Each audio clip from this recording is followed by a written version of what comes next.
नमस्कार मित्रों, मैं आचार्य मुकेश गुप्ता ज्योतिष मंत्र चैनल पर आप सभी दर्शकों का हार्दिक स्वागत करता हूं। 4 जून को एनडीए करेगा 400 पार या होगी उनकी करारी हार। ग्रह क्या कहते हैं 4 जून को किसकी सरकार बनेगी?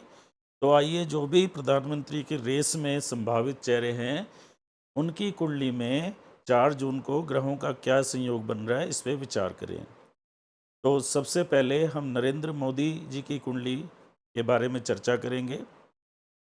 इनकी कुंडली के बारे में मैंने पहले भी कई वीडियो बनाए हैं, लेकिन आज हम तुलनात्मक अध्ययन करेंगे, कंपैरेटिव स्टडी करेंगे कि 4 जून को ट्रांजिट में, गोचर में इसकी कुंडली में सबसे ज़्यादा अच्छे योग बन रहे हैं। तो ये नरेंद्र मोदी जी की जो है जन्म कुंडली है। 4 जून को जो गोचर है, शनि जो है वो कुंभ राशि में गोचर कर रहे हैं। शनि और गुरु का जो गोचर है सबसे महत्वपूर्ण होता है, सबसे पहले हमें ये डिस्कस करना चाहिए। तो शनि जो कुंभ राशि में है, कुंभ राशि मोदी जी के चौथे घर में पड़ती है, जो कि राजनेता की कुंडली में और जो केंद्र की राजनीति में है उनके लिए ये पार्लियामेंट की सीट है। तो कुंभ राशि में शनि है और ये जुपिटर गुरु के ऊपर से गोचर कर रहा है। जब भी शनि गुरु के ऊपर से गोचर करता है तो धर्माधिपति कर्माधिपति योग बनता है, क्योंकि शनि जो है काल पुरुष की कुंडली में यानी कि मेष लगन की कुंडली में कर्म स्थान का स्वामी है और गुरु जो है भाग्य स्थान का स्वामी है। तो ये योग जो बनता है धर्माधिपति कर्माधिपति योग बनता है। नेचुरल धर्माधिपति कर्माधिपति योग कहते हैं। इस पे भी मैंने कई वीडियो पहले बनाए हुए हैं। तो सबसे शुभ बात तो है कि गोचर का शनि जो है जन्म के शनि पे, वो भी 4th हाउस में, पार्लियामेंट के हाउस में गोचर कर रहा है। तो उनकी पार्लियामेंट की सीट तो पक्की है। तो इनका खुद चुनाव हार जाना तो संभव है नहीं। अब इसके अलावा देखिए गुरु कहाँ है? गुरु है वृष राशि में। वृष राशि इनके 7वें भाव में। तो गुरु वृष राशि में 7वें भाव में स्थित होके लगन को देख रहा है और लग्नेश मंगल को देख रहा है, चंद्रमा को भी देख रहा है और साथ में सूर्य भी है। गुरु और सूर्य दोनों लगन को देख रहे हैं। बुध भी यही है। बुध वृष राशि में होने के कारण मित्र राशि में है, तो बुध भी लगन को देख रहा है। और शुक्र वृष राशि में, अपनी ही राशि में 7वें घर में और लगन को देख रहा है। राहु जो है इनका, राहु कहाँ पे है? राहु है मीन राशि में। तो राहु का गोचर राहु के ऊपर से ही हो रहा है। तो सबसे बड़ी बात है कि गुरु लगन को देख रहा है। 4 ग्रह लगन को देख रहे हैं, गुरु शुक्र बुध सूर्य, ये सारे शुभ ग्रह हैं और शुभ ग्रह गोचर में लगन को देख रहे हैं। ये बहुत ही जबरदस्त योग बन रहा है। और शनि का गोचर जो है वो जन्म के गुरु पे हो रहा है। और जो शनि जो है ना गुरु पे गोचर कर रहा है, और जो गुरु है जो गोचर का है उसको जन्म का शनि देख रहा है। यहाँ पे शनि है सिंह राशि में, गोचर में गुरु यहाँ पे है। तो शनि की 10वीं दृष्टि गोचर के गुरु पे पड़ रही है। और गोचर का गुरु शनि जो है गुरु के ऊपर है, जन्म के गुरु के ऊपर। तो जन्म का शनि गोचर के गुरु को देखता है और गोचर का जो शनि है वो जन्म के गुरु पे है। तो डबल धर्माधिपति कर्माधिपति योग बन गया। और गुरु और शनि जन्म कुंडली में भी आमने सामने हैं। तो इनकी जन्म कुंडली में पहले से ही धर्माधिपति कर्माधिपति योग बन रहा है। तो आप कह सकते हैं कि 4 जून को नरेंद्र भाई मोदी की कुंडली में ट्रिपल धर्माधिपति कर्माधिपति योग बन रहा है। तो इनको बहुत अच्छी सफलता मिलेगी। अब ये कहना मेरे लिए संभव नहीं है कि सीटें 400 पार होंगी या 370 पार होंगी, लेकिन इनकी कुंडली अभी बहुत सशक्त दिखाई दे रही है। बाकी कुंडलियों पे भी अध्ययन करते हैं, उसके बाद हम इसी निष्कर्ष पर पहुंचेंगे। दूसरी कुंडली है राहुल गांधी की कुंडली। राहुल गांधी की कुंडली में बेसिक कमजोरी है, लगन का स्वामी शनि नीच का है 4th हाउस में। फोर्थ हाउस आपको पार्लियामेंट का रास्ता है। पार्लियामेंट में तो ये आ गए क्योंकि इनको ये गद्दी विरासत में मिली है, लेकिन शनि नीच का होने से फोर्थ हाउस में ये सत्ता के शिखर तक नहीं पहुंच पा रहे। इनकी कुंडली में भी धर्माधिपति कर्माधिपति योग बाय बर्थ बन रहा है, क्योंकि शनि गुरु को देखता है और गुरु शनि को देखता है। इस तरह के बड़े योग बनते हैं ना, तभी इतनी बड़ी पोजीशनों पे लोग पहुंच पाते हैं। हमारी आपकी कुंडली में ऐसे नेचुरल योग नहीं बन पाते, इसलिए हमारी ज़िंदगी साधारण रह जाती है। तो बात कर रहे हैं हम 4 जून के गोचर के बारे में। 4 जून को शनि कुंभ राशि में है। कुंभ राशि इनके द्वितीय भाव में पड़ती है, जहाँ पे राहु विराजमान है।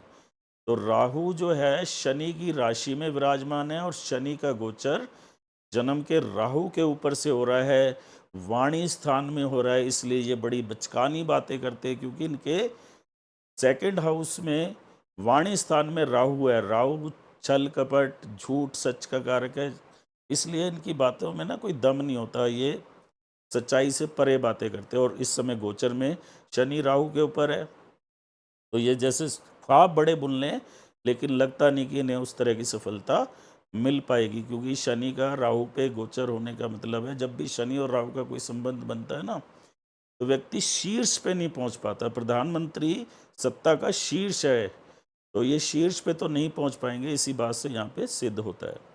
और गुरु जो है वृष राशि में गोचर कर रहा है। हाँ, गुरु का गोचर इनके लिए अच्छा है। वृष राशि इनके पंचम भाव में पड़ती है। ये भी एक मंत्री पद का भाव होता है। तो पंचम भाव में गुरु का गोचर है वृष राशि में, जन्म के बुध के ऊपर से, और ये लगन को देखता है। तो ये थोड़ा सा इनके लिए एक पॉजिटिव पॉइंट है। इसके अलावा जो राहु है वो मीन राशि में है। राहु मीन राशि में थर्ड हाउस में गोचर कर रहा है। राहु का थर्ड हाउस में गोचर अच्छा फल देता है, लेकिन शनि जो है ना राहु के ऊपर, क्योंकि शनि कर्म कारक है, शनि का गोचर बड़ा इम्पॉर्टेंट है। और देखिए इनका जो सूर्य है, सूर्य वृष राशि में पंचम हाउस में, और शुक्र ये भी पंचम हाउस में। तो 4 ग्रह गुरु सूर्य बुध शुक्र पंचम हाउस में गोचर कर रहे हैं। लेकिन इनका आप देखेंगे कि नरेंद्र मोदी जी और इनकी कुंडली में फ़र्क ये है कि वहाँ पे गुरु और शनि का जो है गोचर में भी धर्माधिपति कर्माधिपति योग बन रहा था। जन्म का शनि गोचर के गुरु को देख रहा था, गोचर का शनि जन्म के गुरु के ऊपर से गोचर कर रहा था, और जन्म कुंडली में तो था ही धर्माधिपति कर्माधिपति योग। तो यहाँ कोई धर्माधिपति कर्माधिपति योग नहीं बनने के कारण भी इनकी कुंडली प्रधानमंत्री की दौड़ के लिए उतनी सशक्त नहीं है।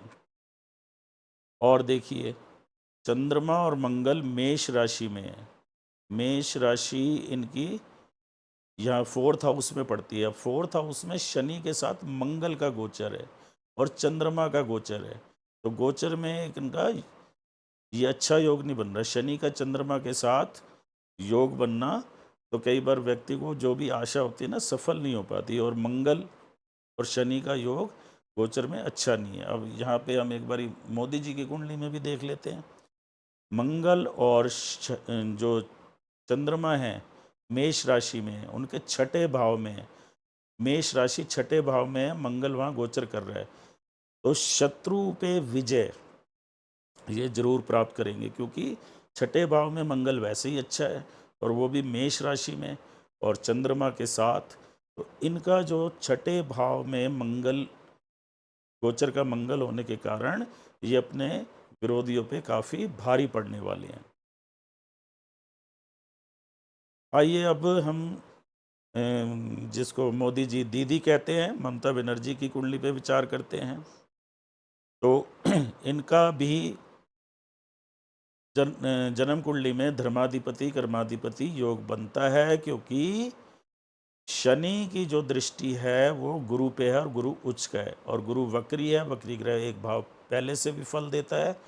तो गुरु को आप मिथुन राशि में मान सकते हैं। तो मिथुन राशि से गुरु शनि को देखेगा, और शनि जो दशम दृष्टि से गुरु को देखता है तो इनकी कुंडली में भी स्वाभाविक रूप से धर्माधिपति कर्माधिपति योग बनता है। ये टॉप पे व्यक्ति ऐसे नहीं पहुंचता, जब तक अच्छे योग नहीं बनते टॉप पे नहीं पहुंचता। अब गोचर का शनि जो है वो कुंभ राशि में है। कुंभ राशि 11वें भाव में, 11वें भाव में शनि का गोचर अपनी राशि से बहुत ही अच्छा फल देता है। लेकिन यहाँ पे दिक्कत क्या है कि यहाँ पे शनि जो है मंगल के साथ हो जाएंगे। जन्म का मंगल शनि की राशि में है और गोचर का शनि जो है मंगल के ऊपर से गोचर कर रहा है, और उसके त्रिकोण में केतु है। तो जब भी शनि और केतु का संबंध बनता है लगन कुंडली में या गोचर में, लगन कुंडली में भी शनि और केतु त्रिकोण में है, और इस समय गोचर में भी शनि केतु के त्रिकोण में होगा। तो केतु एक तरीके से व्यक्ति के ऊपर फुल स्टॉप सा लगा देता है। तो इनकी जो आशाएं हैं ना वो पूरी नहीं होगी। इनकी उम्मीद को कहीं ना कहीं झटका लगने वाला है। इनकी सीटें आप मेरे से लिखवा लीजिए, गारंटी से इनकी सीटें जरूर कम होगी, क्योंकि शनि जो है एक तो मंगल पे से गोचर कर रहा है और उसके त्रिकोण में केतु विराजमान है। अब देखिए 4 प्लेनेट जो हैं, जुपिटर, सन, मरकरी, वीनस, गुरु, शुक्र, सूर्य, बुध, वो वाणी स्थान में चंद्रमा के ऊपर से गोचर कर रहे हैं। तो गुरु का गोचर वाणी स्थान में हो रहा है, उसकी दशम भाव पे दृष्टि पड़ रही है। यह ठीक है, लेकिन नरेंद्र मोदी की कुंडली के आगे ये गोचर उतना प्रभावशाली नहीं है। अब सेकंड हाउस में जब गुरु है ना यहाँ पे, तो इसका कोई भी संबंध जन्म के शनि के साथ नहीं बना, और शनि का गोचर यहाँ पे है, तो शनि का संबंध जो है वो गुरु से नहीं बन रहा। तो इनकी भी जन्म कुंडली में तो धर्माधिपति कर्माधिपति योग है, लेकिन गोचर में धर्माधिपति कर्माधिपति योग नहीं बन रहा। और मंगल और चंद्रमा मेष राशि में है, मेष राशि इनके लगन में है। ये अच्छी स्थिति है, लेकिन मंगल जो है ना लगन में होके जन्म के शनि को देखेगा, तो कर्म फल में न्यूनता आएगी। और गोचर का शनि जन्म के मंगल के ऊपर है। जन्म का शनि गोचर के मंगल को देखेगा, क्योंकि मंगल और चंद्रमा का गोचर यहाँ है। तो इनकी कुंडली प्रभावशाली तो है, लेकिन जो 4 जून की बात हो रही है ना, 4 जून के गोचर में अभी तक नरेंद्र मोदी जी की कुंडली सबसे प्रभावशाली दिखती है। आइए, अरविंद केजरीवाल जी, ये भी अपने आप को प्रधानमंत्री पद का पहले दिन से ही दावेदार मानते हैं। जब पहली बार इन्होंने चुनाव लड़ा तो सीधे ये वाराणसी जाके मोदी जी को चुनौती देने पहुंच गए थे। मित्रों, यदि अभी तक आपने हमारा चैनल सब्सक्राइब नहीं किया तो चैनल को सब्सक्राइब करें और बेल आइकन को प्रेस करना ना भूलें, जिससे आपके पास लेटेस्ट वीडियो की जानकारी आती रहे। तो अब आप इस कुंडली में देखिए, जुपिटर है सिंह राशि में, और इनका शनि जो है ना 12वें घर में नीच का है। 12वें घर में नीच का शनि जो है ना जेल यात्रा करा देता है। इनके जेल जाने के ऊपर भी मैंने एक वीडियो बनाया था। और शनि और चंद्रमा एक साथ है, तो इनकी कुंडली में 12वें भाव में विष योग बन रहा है। अब लेकिन इनकी कुंडली में भी धर्माधिपति कर्माधिपति योग बन रहा है। जुपिटर की दृष्टि शनि के ऊपर है, तो जुपिटर और शनि एक दूसरे से त्रिकोण में है। धर्माधिपति कर्माधिपति योग जन्म कुंडली में बन रहा है। अब देखिए 4 जून का गोचर क्या कहता है। शनि इनका दशम भाव में है, अपनी राशि में, अच्छी पोजीशन है, और इसका गुरु से संबंध बनता है। तो इनकी कुंडली में, बाकी मोदी जी के बाद इनकी कुंडली में शनि का गोचर अच्छा है, लेकिन मोदी जी से अच्छा नहीं है। इनकी कुंडली में भी शनि जो है, गोचर का शनि जन्म के गुरु को देख रहा है, तो धर्माधिपति कर्माधिपति योग बनाता है। और जो गुरु है वो लगन में है। गुरु वृष राशि में है, वृष राशि इनकी लगन में है, साथ में शुक्र, सूर्य और बुध हैं। तो इनकी कुंडली में गुरु, शुक्र, सूर्य, बुध लगन में होने के कारण इनका 4 जून का गोचर काफ़ी अच्छा बनता है। तो ये कहा जा सकता है कि पहले के मुकाबले इनको सीटों में कुछ बढ़ोतरी हो जाए, लेकिन सबसे ज़्यादा दिक्कत इनको देगा मंगल और चंद्रमा। ये मेष राशि में है। अब मेष राशि में शनि है जन्म का नीच का, वहाँ से मंगल का गोचर होगा। तो शनि पे से जब मंगल का गोचर होता है ना, तो कार्य क्षेत्र में थोड़ी उथल पुथल होता है। और शनि वहाँ पे नीच राशि का है, तो उनका जेल का योग तो बना ही हुआ है, ये दोबारा जेल जाएंगे जैसे अदालत ने बोला है। लेकिन हाँ, निश्चित तौर पे कह सकते हैं इनकी सीटें जितनी पिछली बार की पार्लियामेंट में सीटें थी, उससे कुछ ना कुछ अवश्य बढ़ोतरी होगी। अब एक कुंडली और है जिस पे हम विचार कर सकते हैं, क्योंकि वो भी दावा कर रहे हैं कि यूपी में 79 सीटें आएंगी। यानी कि उन्होंने ये तो मान लिया है कि वाराणसी से तो मोदी जी जीतेंगे, कम से कम इतना तो माना कि वाराणसी से भी मोदी जीतेंगे। केजरीवाल जी ने तो वो भी नहीं माना था, पहली बार में सीधे वाराणसी जाके भिड़ गए थे। तो ये अखिलेश यादव जी की कुंडली है, इसमें शनि और जुपिटर का डायरेक्ट संबंध तो नहीं बन रहा, लेकिन गुरु जो है इनका नीच का है और उसको वक्री गुरु इनका वक्री है, वक्री ग्रह को एक भाव पीछे भी ले सकते हैं। तो ये यहाँ पे आ जाएगा, गुरु राहु के साथ आएगा और शनि और गुरु का जो है दृष्टि संबंध बन जाएगा। तो कह सकते हैं इनकी कुंडली में भी धर्माधिपति कर्माधिपति योग बन रहा है। इनकी कुंडली में दशम भाव में सूर्य है, दिग्बली है और भी योग हैं। तो ऐसे ही योगों के कारण व्यक्ति बिना ज़्यादा परिश्रम किए भी कई बारी सफलता प्राप्त कर लेता है। इनको अपने पिता के द्वारा सत्ता की प्राप्ति हुई। लेकिन हमारा जो जन्म के योग है उसके बारे में ज़्यादा विचार नहीं कर रहे, हम 4 जून के बारे में विचार कर रहे हैं। 4 जून को शनि जो है कुंभ राशि में, कुंभ राशि इनके 6ठे भाव में पड़ती है। तो शनि यहाँ पे रहेंगे कुंभ राशि में। अब शनि का कोई भी संबंध जन्म के गुरु से नहीं बनेगा। ना शनि 10वें भाव को देखता है, ना 10वें भाव के स्वामी बुध को देख रहा है। शनि का कोई भी संबंध जो है ना दशम स्थान से नहीं बन रहा, 4th हाउस ऑफ पार्लियामेंट से भी नहीं बन रहा। तो ये तो लग रहा है सत्ता की दौड़ से काफ़ी पीछे रहेंगे। ये कितने ही दावे कर ले कि हमारी मोदी जी की एक ही सीट आएगी और 79 हम लाएंगे, इनकी 7 सीटें भी आ जाएं तो काफ़ी आश्चर्य की बात होगी। और इनका जो गुरु, शुक्र, सूर्य और बुध ये भाग्य स्थान में है। लेकिन इन सब के साथ समस्या ये है कि अगले भाव में केतु और शनि हैं। तो और इनका कोई डायरेक्ट संबंध जो है ना गुरु, शुक्र, सूर्य, बुध, तो गुरु का कोई भी संबंध जन्म के शनि के साथ नहीं बन रहा। तो इनकी कुंडली में भी गोचर में धर्माधिपति कर्माधिपति योग नहीं बन रहा। भाग्य स्थान में जरूर हैं ये चारों ग्रह, लेकिन संबंध जो है ना सत्ता देने वाले ग्रहों से नहीं बन रहा। और राहु जो है इनका मीन राशि में गोचर कर रहा है। मीन राशि जो है वो 7वें भाव में है, वहाँ पे पहले से मंगल है, तो राहु 7वें घर में है, तो केतु लगन में हो गया। लगन में केतु क्या फल देगा? केतु तो वैसे ही फुल स्टॉप का काम करता है। और अब देखते हैं चंद्रमा और मंगल इनके अष्टम भाव में से गोचर कर रहे हैं।